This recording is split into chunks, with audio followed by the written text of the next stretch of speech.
Hello, everybody. Welcome back to Awake TV network.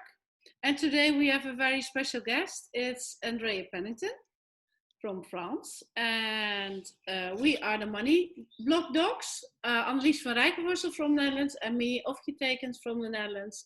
I'm a Jungian therapist and a transformational coach. And we help people to find their mission. And this is a new game we developed, and we interview every week a guest, and today it is Andrea Pennington. Maybe Annelies, you want to introduce before we go to Andrea? Yes, I'm Annelies van Rijkenvorsel. I help female entrepreneurs to break through their upper limits by getting to know their money archetypes and their inner millionaire. So, because there's an inner millionaire in each of us. Yeah, who wants to get unleashed. Woohoo! Isn't that great? So, we're going to talk about all those inner millionaires, those money archetypes, and Andrea Pennington, welcome to our show. It's so great to have you here. We are very honored that you make time in your busy life for us. Thank you, Ofje. Thank you, Annelies. Yeah. And do you want to introduce yourself, Andrea? A lot of people know you in the world, but maybe not all of them. Not everyone.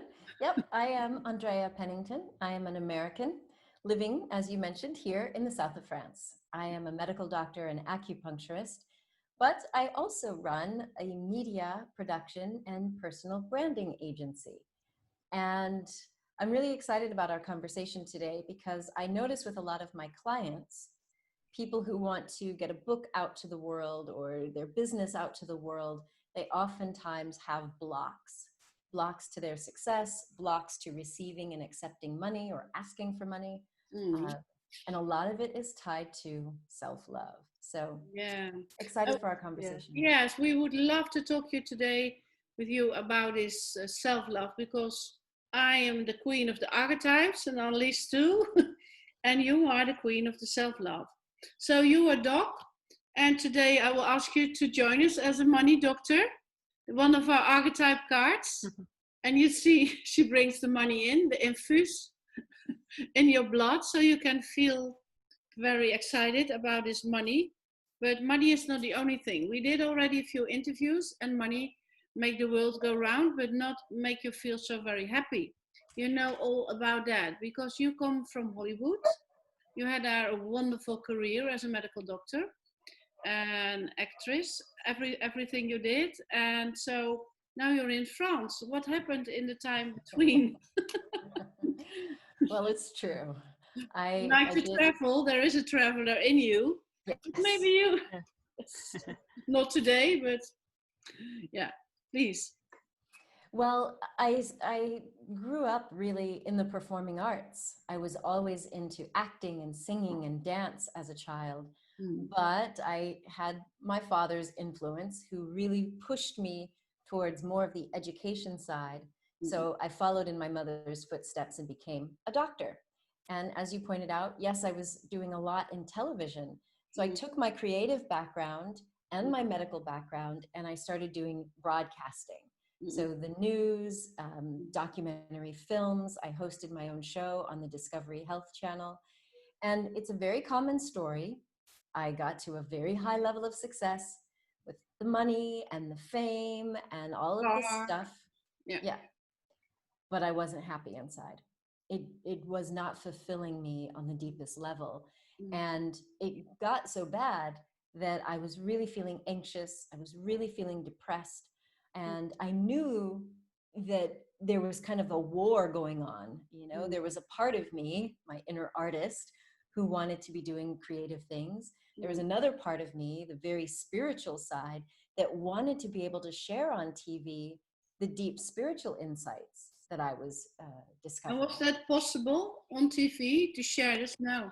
Not at that time. Now, of course, it's changed, but at that time, especially for where I was working at Discovery Health Channel, they just wanted things that were kind of mainstream. So even simple things that we know today, like meditation, breath work, even vitamins and how you eat can impact your health. I knew that because of my training in Chinese medicine, but they weren't ready for that on TV at that time.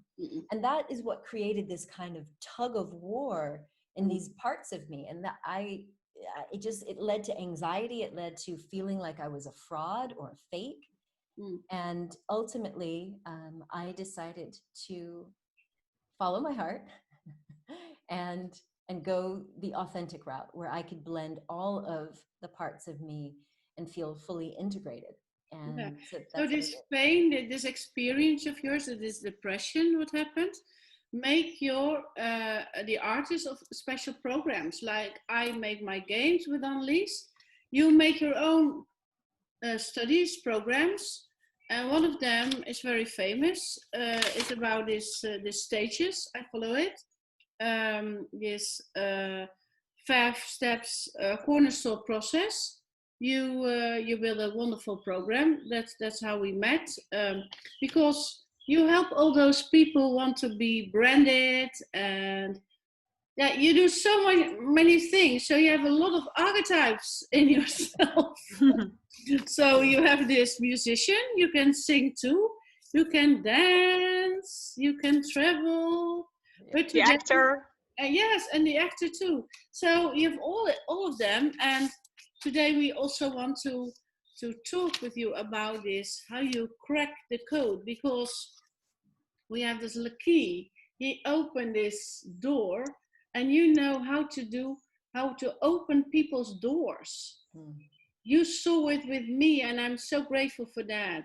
Doing your program, to see you are sitting on a gold mine of, you have to open your treasure box. Wow, I didn't believe myself. I hadn't that much self-love for myself. And I'm sure Annelies will recognize it too, because yeah, who are you to stand up and go on stage? And I think you're really the queen of that. You help people to stand up that stage, speak out loud. Yeah, you're really the enlighter. When we all talk about the money archetypes, the enlighter, you know, you put people in the light. And it's true. And And today now we look at put you in you, the light. Ofkia.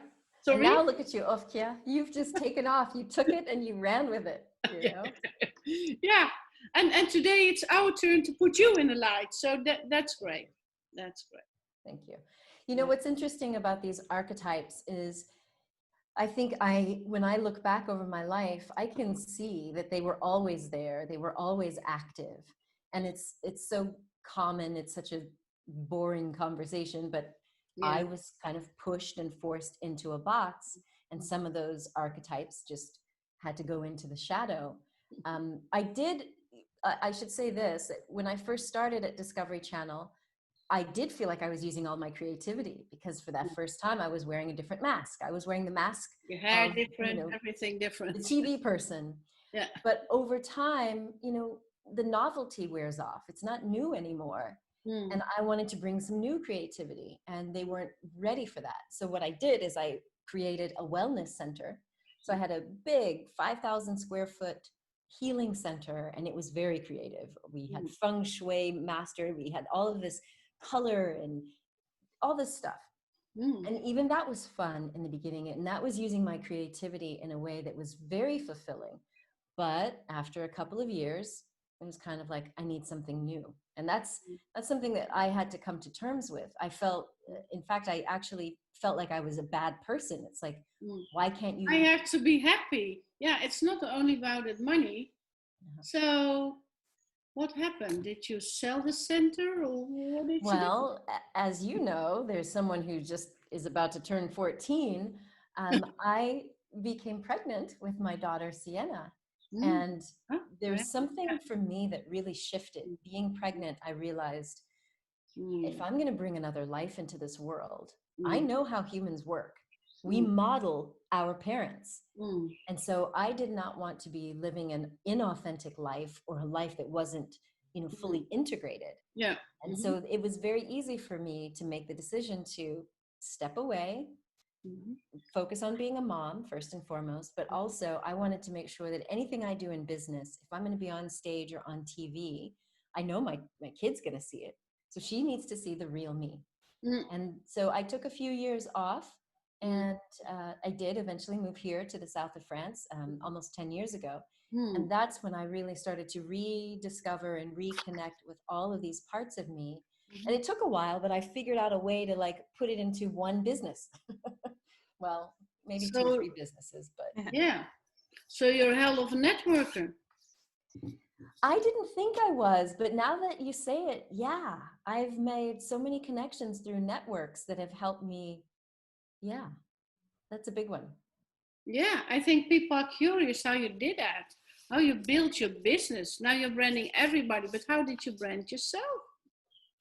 Well, the way it happened for me is when I moved to France and I was no longer on TV and I was just focusing on being a mom and being healthy here on the Riviera. But there came that sort of rumbling, and you know what it is. It's that call. The hero gets this call, and I felt this like desire to be on TV again and to be on stage again. This was back in around 2012, I guess. And I remember saying, okay, if I'm going to do this again, I need to rebrand myself because I don't want to be on TV and people think that I'm the same person that I was before. No, And not so, Oprah Winfrey in a TV show about your medical career. exactly. So I'd been with some really big media players. So it was at that time that I decided to do a TED Talk because in my mind I was thinking, now, what's a great way to brand yourself? Well, let's do a That TED was the Talk. change, the first TED Talk you did. Yeah, Annelies listened to it, wasn't it, Annelies? Yeah, I listened to a TED Talk about self-love. It was this one, I guess. Yeah. Maybe you have more, I don't know if you have more TED Talks. Just But three, yeah. Yeah. So that first TED Talk really came from me wanting to rebrand myself. And I started writing it and sketching out how would I tell the story. Because the other piece of it was, and you both know this very well, that when we hide things, when there's parts of us in the shadow that aren't being expressed, that energy can be very destructive to us. Absolutely. Ill, yeah. And that's what I was feeling. It was like, I want to speak, but I was afraid. And I decided that I had to just come clean, tell the truth. And in that TED Talk, that first one in Monaco, I decided to let people know that, yes, I was dealing with depression and anxiety that nobody knew about. And I wanted my life to be over. And yes, I actually had a near-death experience where I left my body, had this whole spiritual vision thing. And I expressed that to really be happy and to live a healthy life, you have to know who you are and love yourself. So that was a big turning point for me. And I was scared, but the beautiful thing was after sharing it, there were people that started emailing me and calling me. And there it starts all over again. Exactly. But instead of them judging me, which is what I was afraid of, I was afraid they're going to think, oh, she's flawed. She had depression, depression, But it was quite the opposite. People were telling me they could relate to my story. And then, yes, people started to come and ask, well, how did you get on TV? How did you get on that TED stage? Can you help me? And that's when I started really focusing on personal branding and coaching and mentoring people. So that there's 2 major issues there. One is really knowing who you really are so that you don't make the mistake that I did by being branded as something that wasn't sustainable because it wasn't true to me. And then 2, when you do get out there onto those stages and platforms, how do you maintain that? So that was the beauty of what happened in the last few years. I was able to bring my medical and scientific background and all the meditation stuff together with coaching people to become a personal brand. And now it's all in one place. That's wonderful. Yeah, at least you recognize this story. You had also an experience with yourself, and in that moment you meet that Sultan, and that was an interesting story, wasn't it? Yeah, it's a very interesting story. Yes. So you want me to share the story, or? Yes, and then you met the writer, so everything went on, and also in a depression, wasn't it? Do you want to share this? Yeah. Yes. The story of Andrea and mine is Andrea.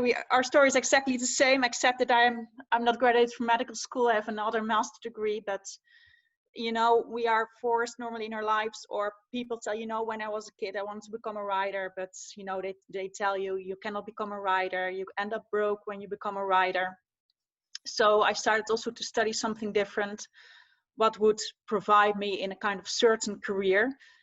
But if you just pursue something what is not true to yourself, exactly, you get anxiety, you get this kind of feeling of depression. And I also felt kind of depressed. I did not say that I was depressed, but when I look back, of course I was depressed.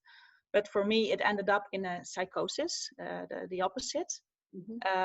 So I just collapsed one day just at the campsite. I was so burned out, and I got hospitalized. And yeah, a year later, after when I got dismissed from the hospital, a year later, in this kind of exactly some kind of near-death experience, when I was I just told people I was swallowed by the sun, this bright light, and everybody thought I was going insane, But and I said, well, it's just this serene energy, and everything was peaceful, and yeah, this kind of enlightening moment. And then, yes, a year later, I met the Sultan, who stand exactly in that same bright light, but he knocked on the door of my inner kingdom in that super bright light, and he was just there, and he said, I'm your inner millionaire, and just write a book, sell it for $10, sell 100,000 copies, and you have 1 million. And I had to smile at that to know, so Jude, how easy, but well, but it's in effect, I think it's a very relatable story to many of us. Like, it was also a wake-up call for me. Like, if you are not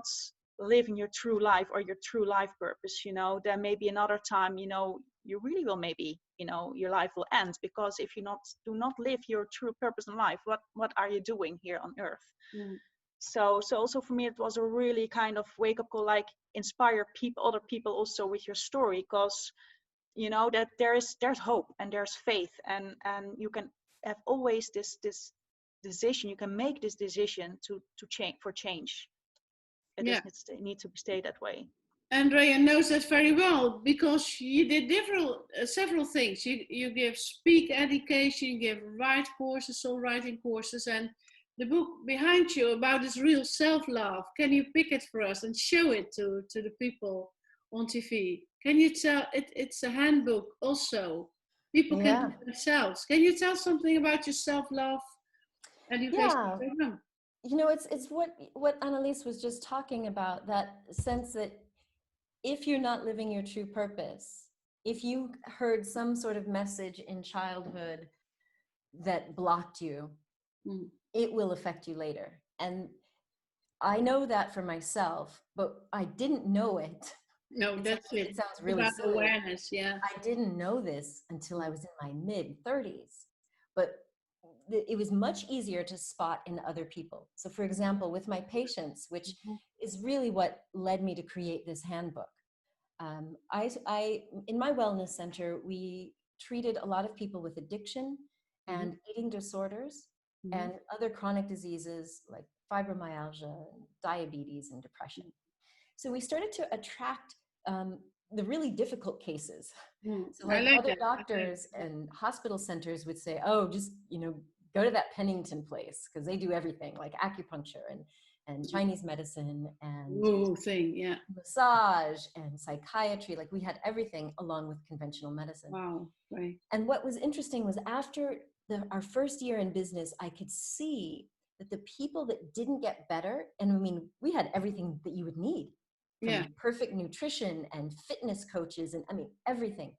What I discovered was there were some people that didn't feel that they were worthy of success. They didn't feel like they were worthy of happiness, or that they deserved to be, successful or happy or rich.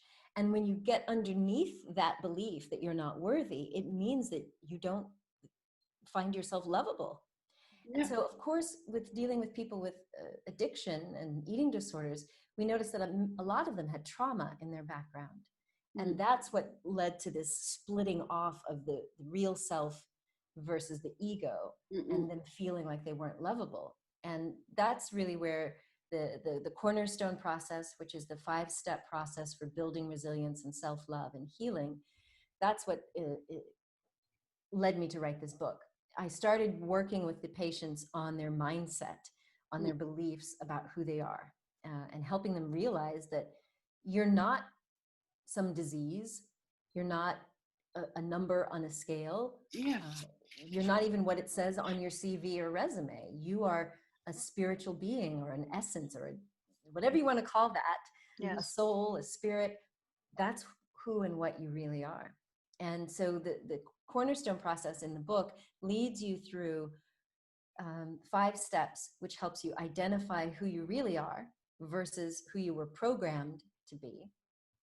And you move through a phase of getting into self-acceptance and accountability, eventually inspired action, where you are making a course of action that really aligns with your values and your personality and your heart and your soul. And then tuning into the vibration of appreciation and gratitude. So it's a very holistic program that helps people on your own, or you can do it with a coach or a therapist, but you can follow these 5 steps and really get to a point where you liberate your authentic self. You integrate all of these other archetypes that may have been in the shadow. Yeah. So this is wonderful that you made a program that people get insights how to refine their own personality and love them and accept themselves, and talk about this self-love. So how was the journey for you to find your self-love? Just with a TED Talk, it starts, and you saw it with your patients. Then you already maybe were thinking about a program, or? Well, no, I did the program for my patients. It wasn't until I had that out-of-body experience in 2005. Because when I left my body, and Annalise, it was very much like you said, I was just pulled into this light. I became one with the light. And that feeling of oneness and total peace and true love, I just wasn't just love for myself. It was like just love for everything. It's universal love. Yeah. Exactly. Yeah. And when I got to the other side, out of my body to the other side, I had a complete life review that happened just in a split second. I saw how every step I'd made, every decision I made, even if they were unconscious decisions, it was so obvious why I was depressed. It was just like instantly I knew. And then I felt the presence of a guide. And I remember kind of saying, oh, you mean I could have made different choices? I could choose. And it was like, it was like, yes. And that's when I saw another vision, this little vision of like this big bright light, and we are little droplets of light, or God consciousness. Beautiful. And that when we come into the body, we incarnate, it's up to us as that spiritual light to determine who we will be. It's up to us to define who we really are in this life, not our parents, not religion, not society. And when I got that awareness, I was like, okay, then I'll go back if I get to choose. And when was there fear in this process? Were you afraid? Not at all. It was so obvious, clear. And I think because I was also so depressed, what led up to that moment was I literally was calling out to God for relief.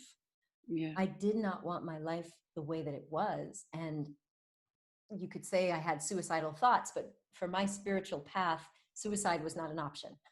So the only other thing I could do was basically say, God, okay, look, help me out here. Give me a solution. That's when I left my body. And I literally thought God was answering my prayer.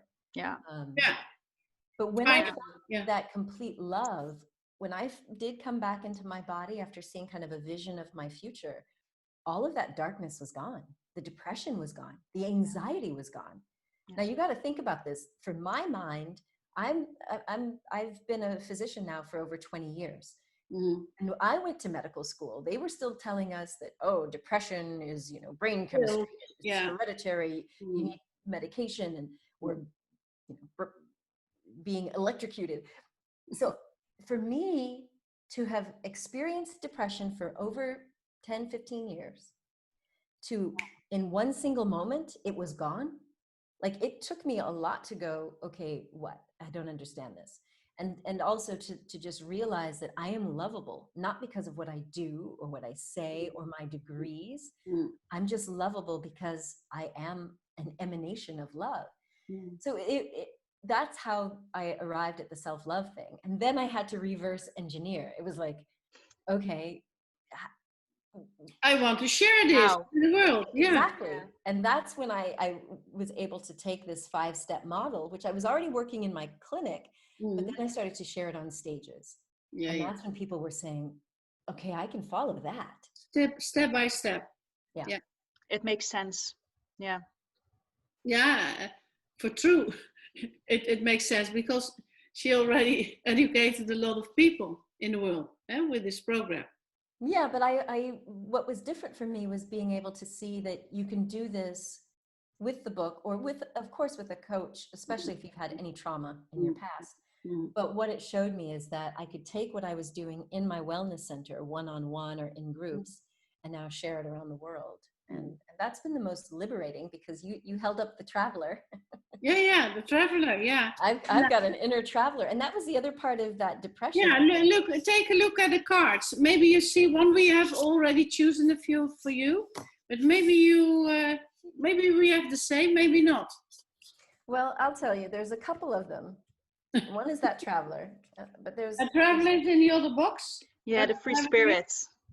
So this one I'm gonna share because yeah. One of the things that happened, as you know, Ofkia, I educate my clients now about how to set up their business. Yes. My business, because I was on TV every day, people wanted me. Like they were like, oh, we saw her on TV. I'm going to go to her center.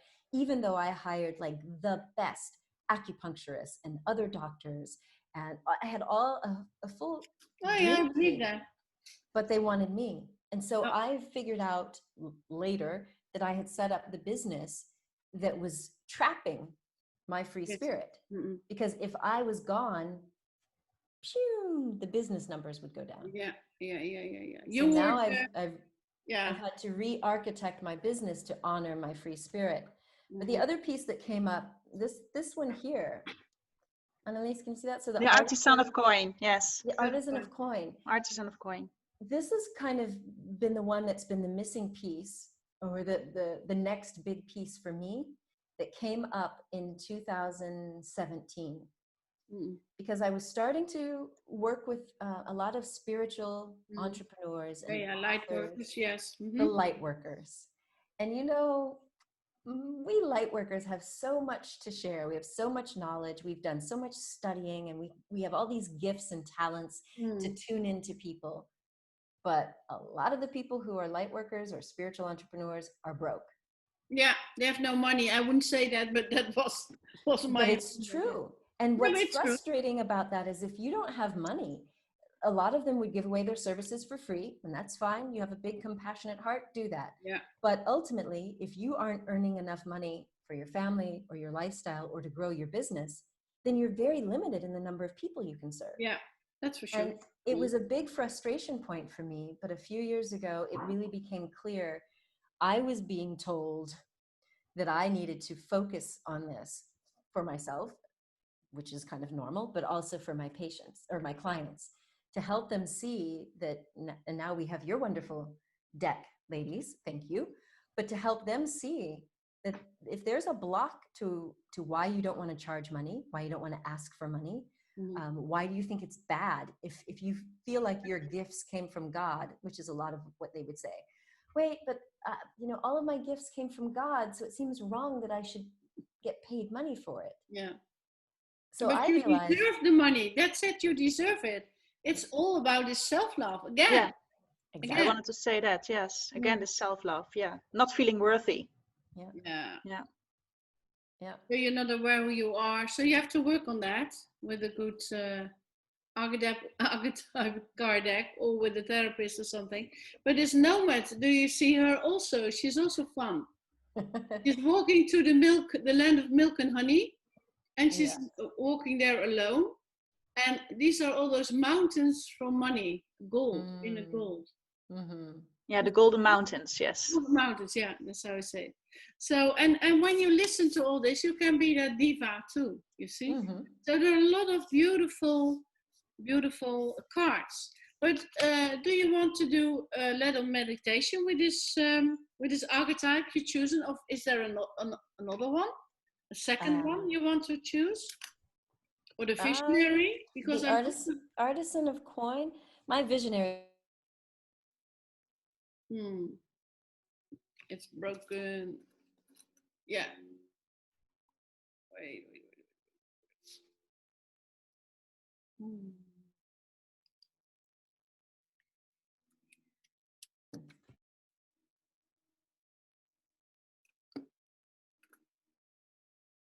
he brings it to your inner Yeah. kingdom. Yeah.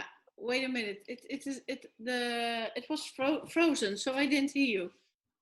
Yeah, Andrea asked who's Mr. Bookman. Oh, Mr. Buckman, did you explain? Yeah, so I explained that Mr. Bookman is the one who brings all the money, because the nomad brings you from the desert to the land of milk and honey. And there, this land of milk and honey is full of coins, really full of coins. So Mr. Bookman brings all these coins with a shovel. He brings the coins to your inner kingdom, to your treasure room. I like that. So I don't have to always be the one to go get it. Someone can bring it to me. Exactly. Yeah. Exactly. You only have, yes. Read it. You see, Mr. Yeah. Gondon? You can see the light side and the shadow side again.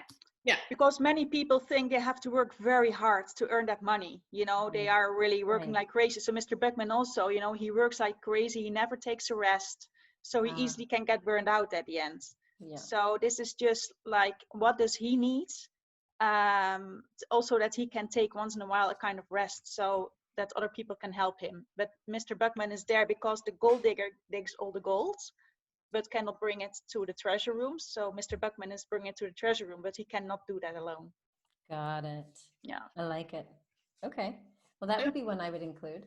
Yeah, I think we are very excited about your treasure room, Andrea. So are you ready to go for a little, Annelies take you to this inner treasure room of yours? Yes, please. Yes. So people can see, the watchers can join us too, just to see what happens when we enter this beautiful room of gold and jewels and everything. So, from my understanding, would you like to meet one of those money archetypes, or just see what comes up? I think Mr. Bookman. Mr. Bookman, yeah, great. Great. What we normally do with these imaginations is the watchers of this show can join us in this imagination. So if you want, you can meet Mr. Bookman as well, because we all have a Mr. Bookman inside. I would love that too.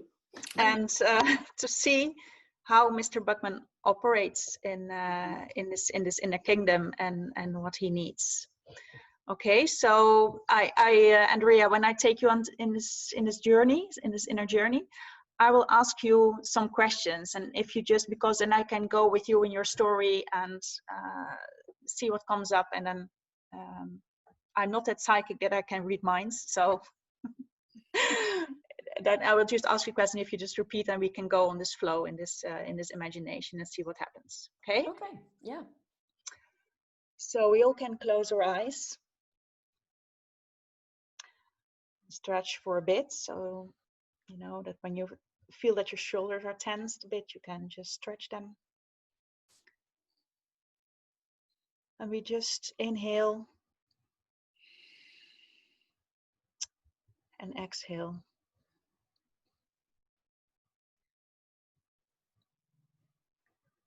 When we inhale, we can really take this energy from the ground through our body, through our head towards the stars.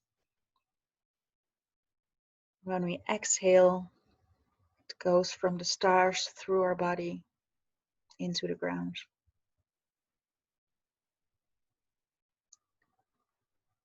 And we slowly go with our attention to a place around our heart. So with your attention from your head towards your nose, towards your mouth, towards your throat, towards your heart. And it's a place what's completely yours. No one else can enter this place. It's a place where you're comfortable and safe. You really can make it yourself at home. It's a place you always can return to. A place where it's completely peaceful.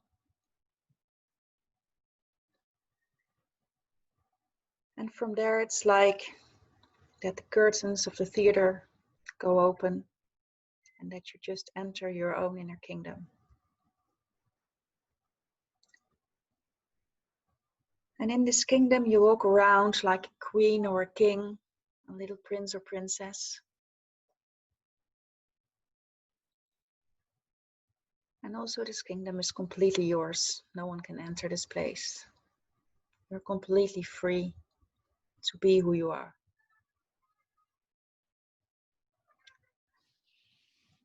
And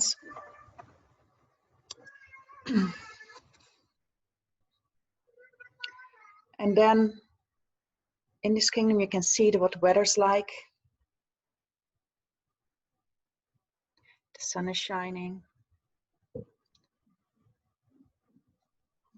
If you're inside or outside.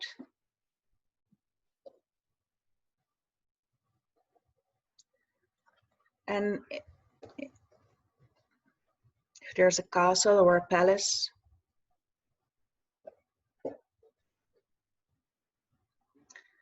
and somewhere in this inner kingdom, there's this inner treasure room. The place where all the gold is hidden, the jewelry, all the resources you can ever imagine. They're all stored there.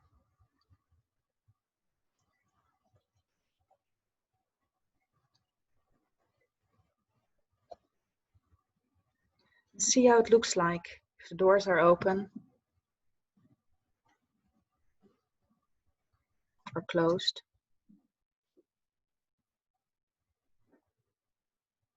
Maybe the treasure room is inside a castle or palace, or maybe outside, somewhere hidden.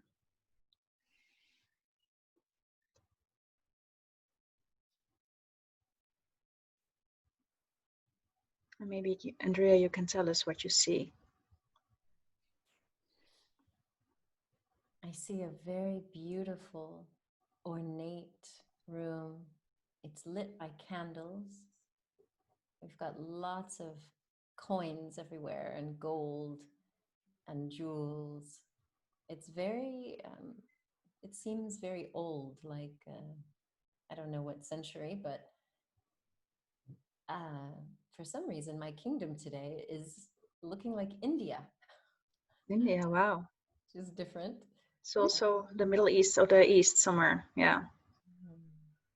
Yeah, it's very beautiful, very lush, very ornate, lots of symbols of wealth and luxury. And how did it come all there?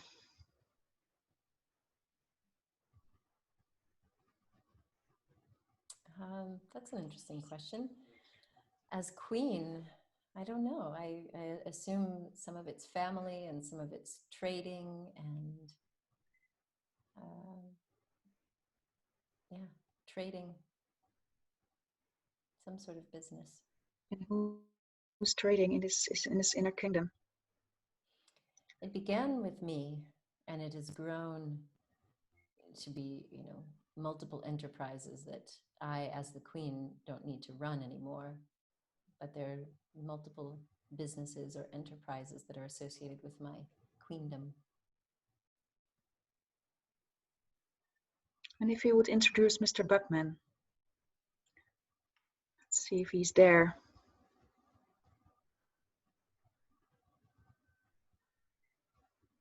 Yes, he's stacking up some new jewels that he's just brought in, including some precious stones and diamonds, and in a special cabinet that has a light, a proper light, not just the candle light that, like I mentioned before.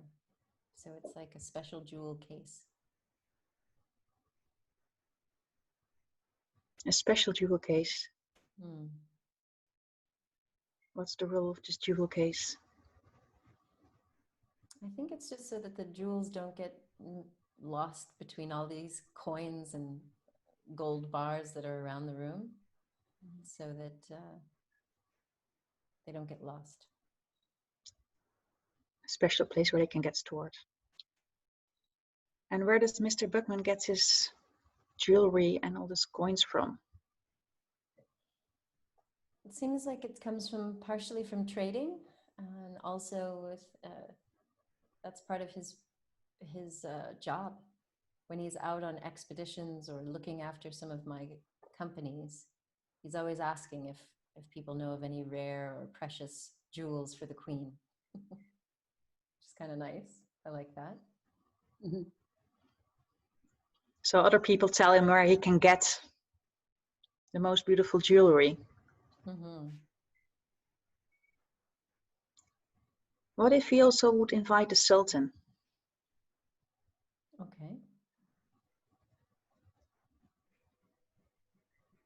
Is he buying maybe jewelry from the Sultan?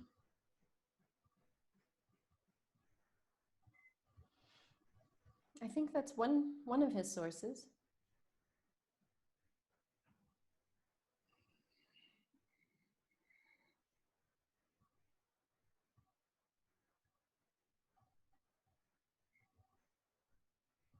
So Mr. Bookman is always on expedition, maybe together with the explorer as well. Mm-hmm. What does he need? What does Mr. Bookman need? Is there a need? Does he need something? He seems to be quite content to see the look in my eyes that I'm pleased with what he's brought. So I think it's a matter of gratitude and appreciation that makes him happy, because he's, of course, well paid and well taken care of, working for the gracious queen that I am. Mm.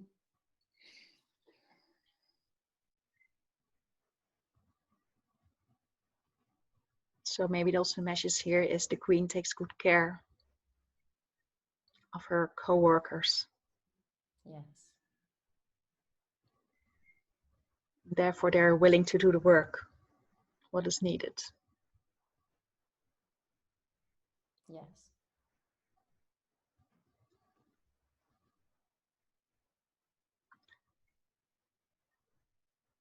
Well, we can say thank you to Mr. Buckman for being there, for bringing all this beautiful jewelry, coins towards the kingdom from far.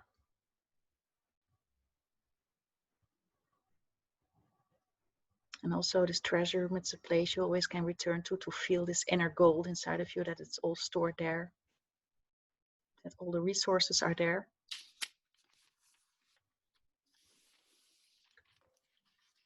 And then you can slowly come back. Nice. How was your meeting, Queen Very good. Andrea? Very good. I definitely felt this sense of ease and flow, and You were. Yeah, it was ease really, and grace, something like that. You know, like really, yeah. yeah.